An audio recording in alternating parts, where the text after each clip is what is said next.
നിങ്ങളിപ്പോൾ എൻ്റെ കൂടെ വന്ന സ്ത്രീയെ കണ്ടോ, അതാരാണെന്ന് മനസ്സിലായോ?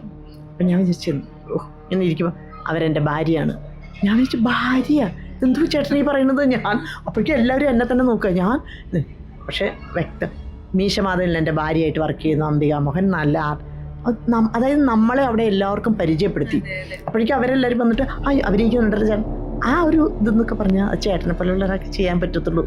മീശമാധവൻ ചെയ്യുന്ന സമയത്ത് ഒരു സംഭവം ഉണ്ടായത് എന്നാ വെച്ചാൽ, ഞാൻ ആ സമയത്ത് പുതിയതായിട്ട് വന്ന ആളല്ലേ.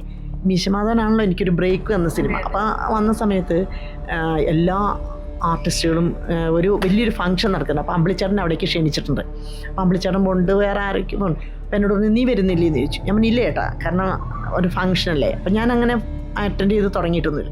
അപ്പം എന്താ നിനക്ക് വന്നാൽ നീ വാ, റെഡി ആയിട്ട് വാന്ന് പറഞ്ഞു. അപ്പോൾ ഞങ്ങൾ ഷൂട്ട് കഴിഞ്ഞ് വന്ന് ഞാനും റെഡി ആയിട്ട് ചേട്ടൻ്റെ കൂടെ പോവാം.